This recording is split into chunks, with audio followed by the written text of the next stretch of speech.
Hello my dear students, welcome to Magnet Brains Hindi medium. मैं आपकी अपनी प्रज्ञा गुप्ता व्याकरण की यात्रा में यानी हिंदी व्याकरण के अध्यायों को पढ़ाते हुए आ गई हूँ क्रिया विशेषण पर। और आज मैं आपको कराने वाली हूँ क्रिया विशेषण के बहुविकल्पीय प्रश्न। तो प्रश्न मेरे, जवाब आपके। शुरू करते हैं अपने क्रिया विशेषण। तो क्या होते हैं क्रिया विशेषण, कितने प्रकार के होते हैं, सब कुछ हम पढ़ चुके हैं, जान चुके हैं। करते हैं इनके बहुविकल्पीय प्रश्न, जिसमें मैं आपसे एक प्रश्न और उसके 4 उत्तर पूछूंगी। हमेशा की तरह आपको उसमें से एक उत्तर जो सही है वो आपको बताना है। तो जो शब्द क्रिया की विशेषता बताते हैं उन्हें क्या कहते हैं? तो वो क्रिया विशेषण होते हैं, क्रिया होती है, क्रिया विशेषण होते हैं, या फिर इनमें से कोई नहीं होता तो वो क्रिया विशेषण कहलाते हैं, क्योंकि क्रिया की विशेषता बताने वाले शब्द ही क्रिया विशेषण कहलाते हैं।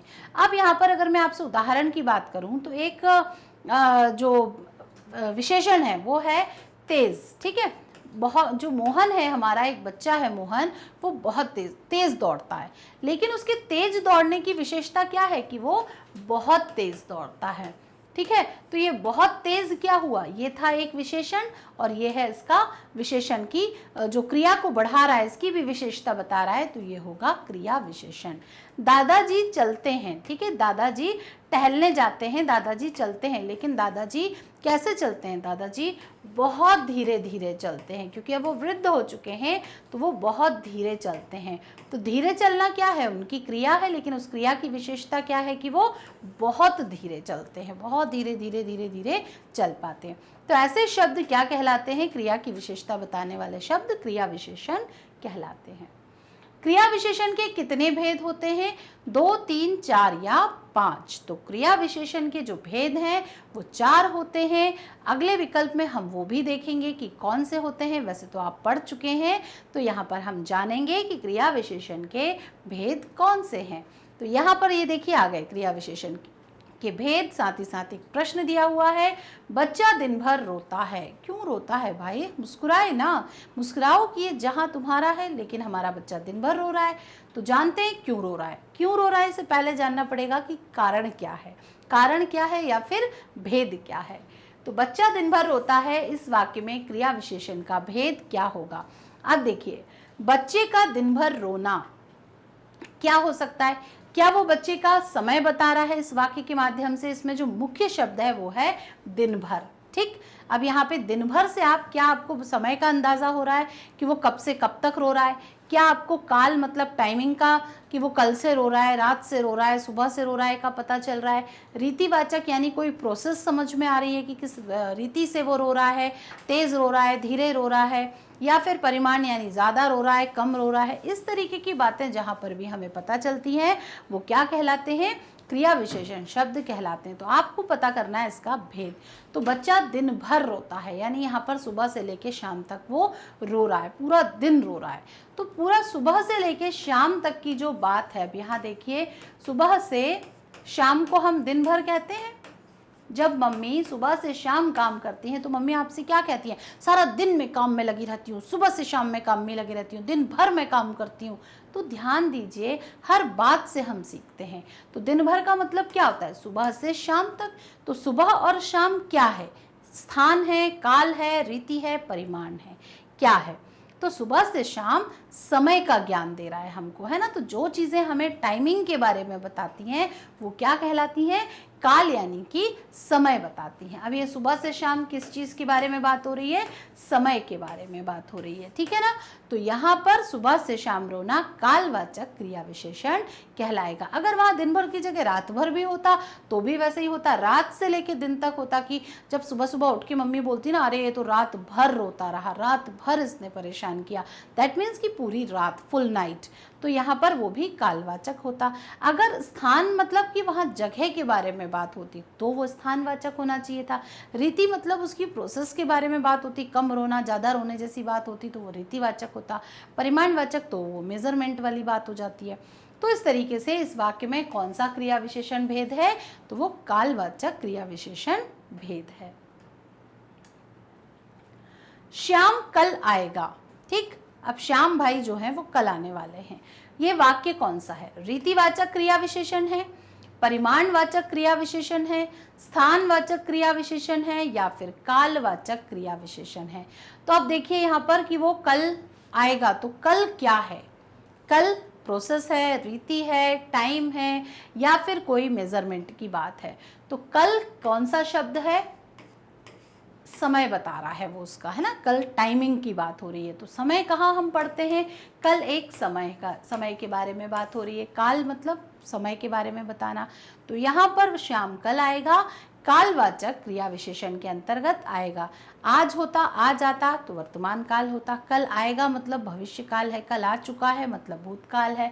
तो जो कल शब्द है, अंडरलाइन वर्ड जो है, वो किससे संबंधित है? समय से। और जो समय से संबंधित है वो क्या है?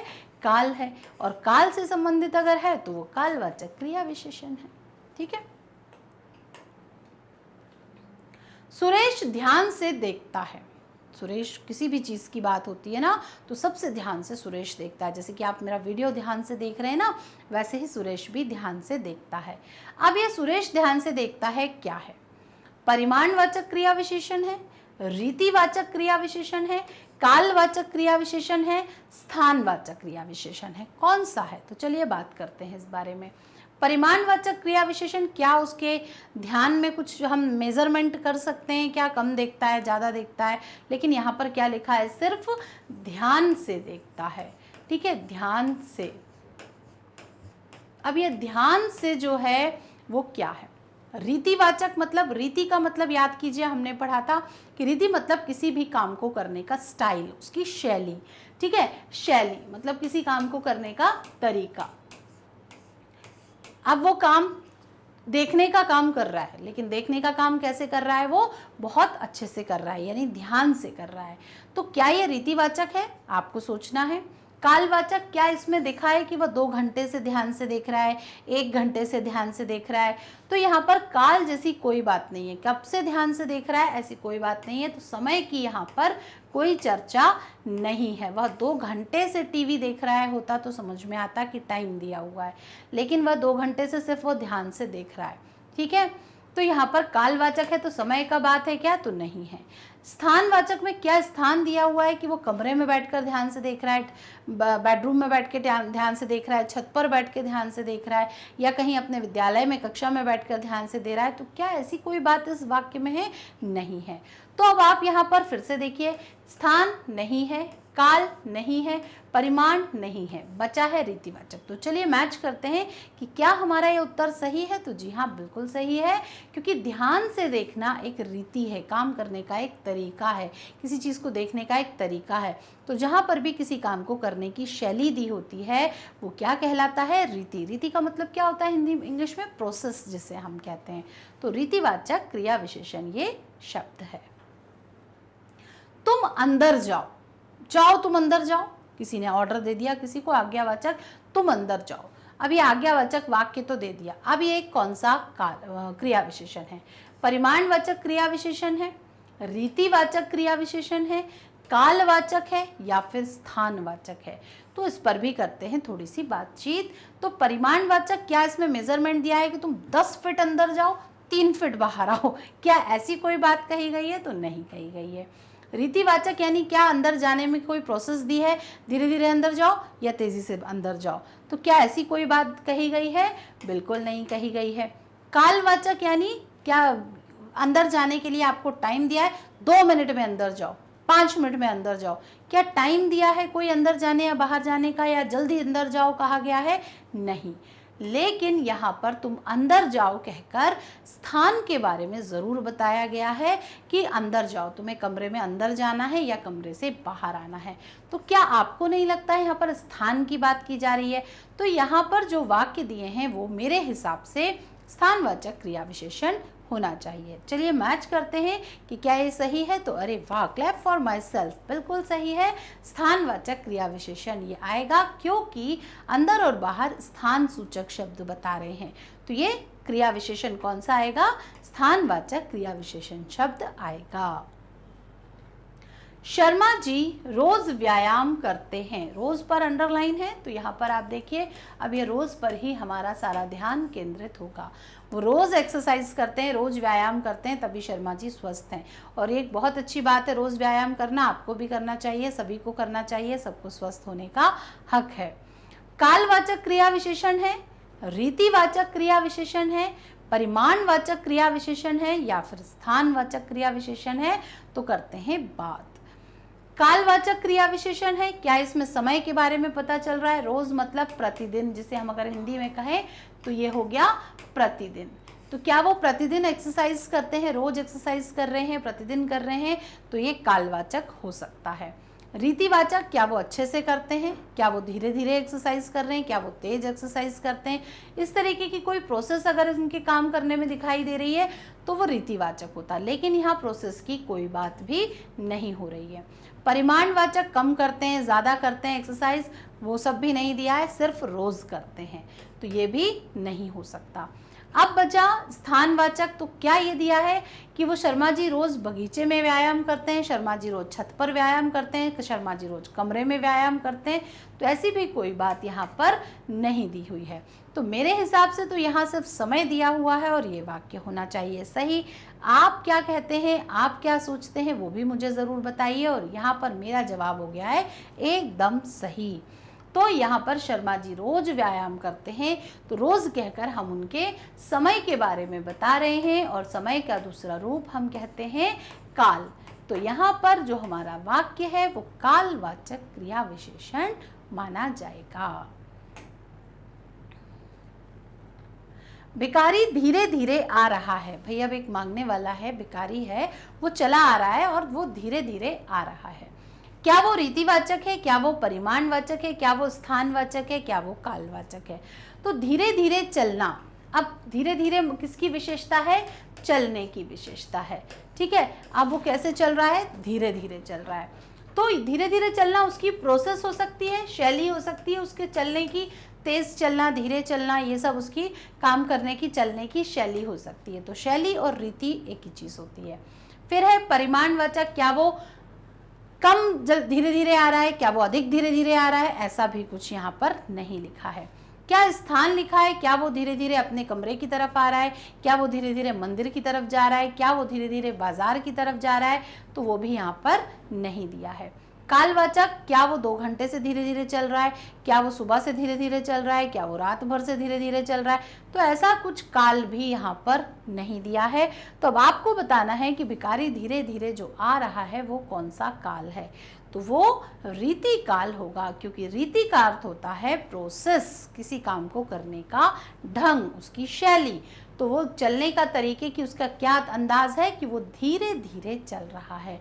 तो धीरे धीरे, तेज तेज, जल्दी जल्दी, ये सारे शब्द रीतिवाचक क्रिया विशेषण कहलाते हैं। पिताजी ऊपर सो रहे हैं। अब वो छत पर सो रहे हैं या ऊपर कमरे में सो रहे हैं, तो वो ऊपर सो रहे हैं, ठीक है।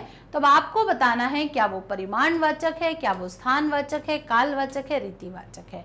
तो अब यहाँ पर शुरू करते हैं। परिमाणवाचक, तो भैया पिताजी को हमने तौला तो है नहीं कि वो कितने किलो के हैं और कितने किलो के बिस्तर पे सो रहे हैं, ऐसी कोई बातचीत नहीं है।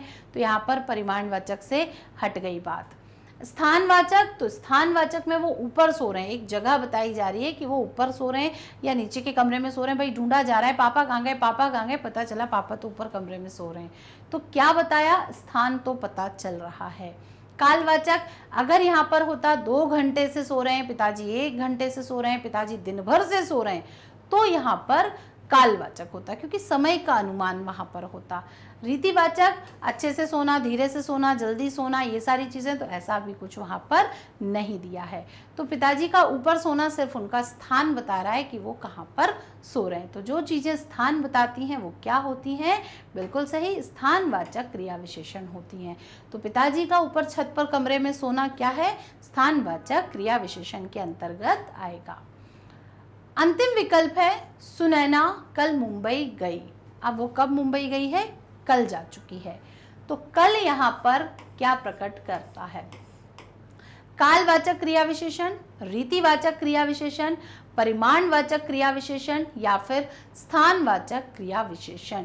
तो अब आपको फटाफट से बता देना है कि यहाँ पर जो हमारा विशेषण है वो कौन सा है। अब काल यानी कि कल जो शब्द है वो समय के बारे में बता रहा है। अब आपको पता है समय का दूसरा शब्द हम क्या कहते हैं, तो यहाँ पर आप अनुमान लगाइए जब तक मैं समझाती हूँ आगे। अब सुनैना कल मुंबई गई, धीरे धीरे गई, जल्दी जल्दी गई, तेज तेज गई, भाग कर गई, दौड़ कर गई, कुछ क्लियर नहीं है, तो यहाँ पर शैली की कोई बात नहीं है, प्रोसेस की कोई बात नहीं है। परिमाणवाचक, तो यहाँ पर किसी चीज़ की गिनने किलोमीटर जैसी भी कोई बात यहाँ पर नहीं है, तो मुझे नहीं लगता ये ऑप्शन सही है। स्थानवाचक, तो स्थान मुंबई तो गई है लेकिन अंडरलाइन वर्ड कौन सा है, कल गई है, तो फोकस जो हमारा है वो किस पर होगा, कल पर होगा। तो स्थानवाचक क्रिया विशेषण भी ये नहीं है, क्योंकि स्थान के बारे में नहीं दिया है, यहाँ कल के बारे में तो बात की गई है, तो समय पर अंडरलाइन की गई है, तो कौन सा होगा यहाँ पर वाक्य, तो ये कालवाचक क्रिया विशेषण होगा, क्योंकि कल के माध्यम से हम उसका समय बता रहे हैं कि वो आज गई, कल गई, परसों गई, जाने वाली है, तो हम काल के बारे में बता रहे हैं। काल हम पढ़ चुके हैं, तो वर्तमान काल, भूतकाल, भविष्य काल के आधार पर हम ये बात कर रहे हैं, इसलिए यहाँ पर ये कालवाचक क्रिया विशेषण होगा।